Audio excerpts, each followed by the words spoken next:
Computer Programming for Kids, Step 15. Yet more necessary groundwork for reading CSV files into our app. So we left off Step 14 with a thought about Visual Studio helping us out with writing some of our code. Yes, it can sometimes do that. Check this out. With your cursor in the getFileNames method, notice that an idea/error icon, that is, a light bulb with a circled red X, next to it appears. And then there's a screenshot showing that. Click its down arrow just to the right of the light bulb/circled red X. When you do so, Visual Studio gives you a preview of what code it will automatically generate for you if you click Generate Method. And there's a screenshot of that, which will be described. Visual Studio is willing to create our method for us, adding three things, as you can see above. First, a private designation, so that unauthorized code cannot call it. Blocks of code need to be marked public if you want to allow code from other places to call them. As an example, our custom class, multiple choice class, has members that are declared public. As the class is in its own file, we need them to be public so as to access them from form1.cs. Second, on the same line, just following private, we see an appropriate return value data type, combobox.object collection. This is appropriate because we are assigning the return value of the method call to the combobox's items, which are of the data type combobox.object collection. Third, inside the curly braces is some boilerplate or placeholder code. This is there to prevent an error about the method not returning a valid value. If we had no code there, Visual Studio would complain because the method, which is supposed to return a combobox.object collection, would be returning nothing. The not implemented exception shown above is basically telling us, hey dude, or dudette, you forgot to put some code here returning a value of the appropriate type. Or then again, it might be saying in a sense, pardon me, young man, or pardon me, young lady. You choose how polite or hoity-toity the compiler is. Note, when the program fails with an error or exception in programming parlance, it is called by C# throwing an exception. That is why you see the word throw in the placeholder code above. You might think of it as the compiler throwing a fit. But the compiler is not really angry at you, or anybody, really. It's actually helping you when it points out errors or exceptions. So, when your code causes an error, it's not called a boo-boo or an oopsie or even pitching a fit, an expression commonly used in the American South and by the Eagles in their song, Get Over It. It's called throwing an exception. Click the Generate Method text so that we don't have to type in all that stuff ourselves.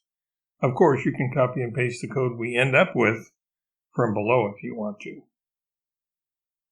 It is actually easier, I think, and definitely more intuitive at this stage of the game at least, to use a different data type than combobox.object collection for the method's return type. We will use a string array, which is designated with the word string, followed by two brackets, a left bracket and then a right bracket.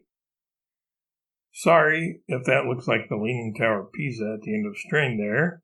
There should actually be some space between the left bracket and the right bracket, but if you literally put a space between them, it wouldn't compile.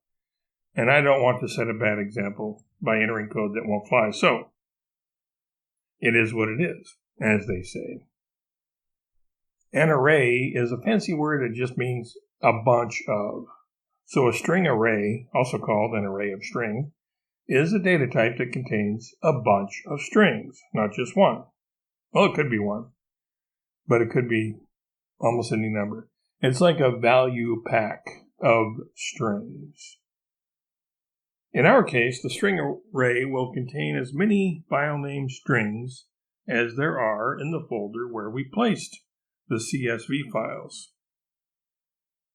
Enter the following code in the combo box's drop-down event handler. And then, of course, it shows quite a bit of code that might look at first rather strange to a beginning programmer. Before we go into just what all this code is doing, I was reminded when looking at it how baffled I was the first time I saw code like this.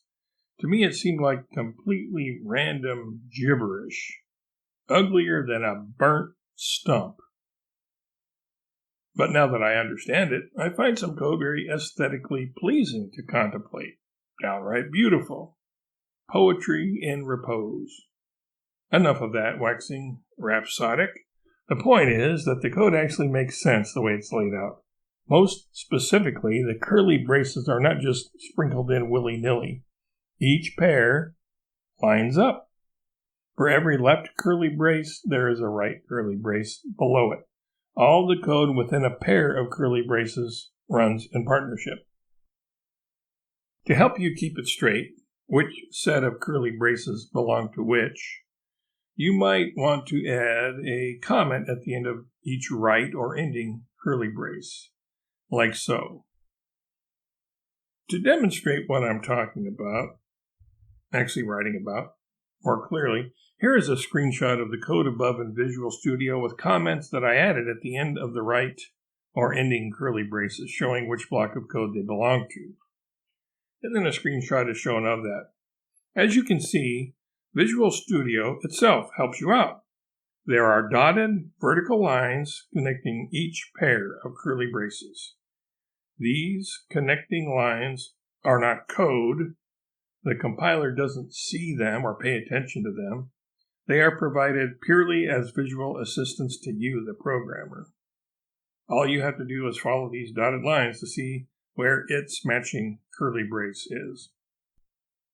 Glancing at code and understanding which small block of code within a bigger block of code becomes second nature after a while. Instead of the code looking like a bunch of gobbledygook, it actually looks quite natural.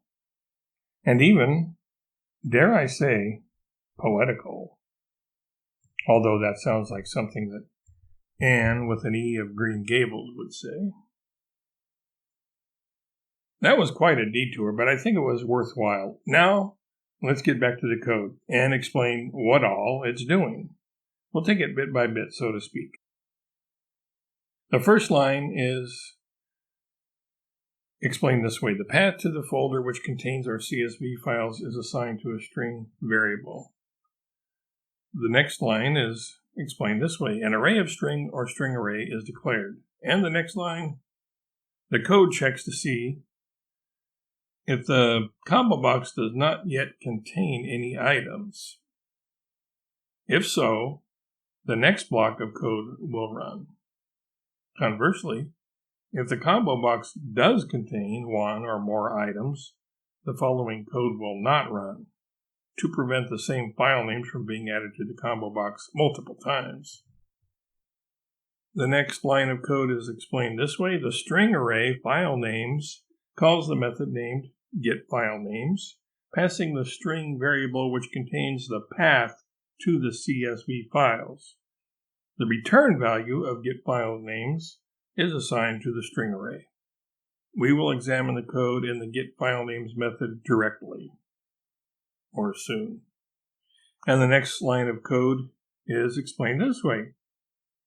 The line of code is for each string, file, and file names. A for each statement is used to iterate over the string array. That means for each string in the file names array, whether it be 1 or 1,000,000, the code in the for each block will run, adding the current value of a file name, to the combo box. If there are 1,000,000, it will take longer though. Next line of code is explained this way. The current string and file is added to the combo box. Now let's dissect the code in our custom method, which looks like this. And that code is displayed, the getFileNames method with 3 lines of code. We will go over it a line at a time too. The first line is explained as follows. This is a local, seen only within this method, string array named underscore file names. It is good to prepend an underscore to local variables that have the same name as other variables in your code to avoid confusion. This keeps them separate in your brain. And the next line of code is explained this way. We call the native directory.getFiles method, passing it the path where we have saved our CSV files as the first parameter or argument, and then a filter as the second parameter or argument. This method returns a string array of file names. The filter, star.csv, tells it to only grab file names that end with the .csv file extension.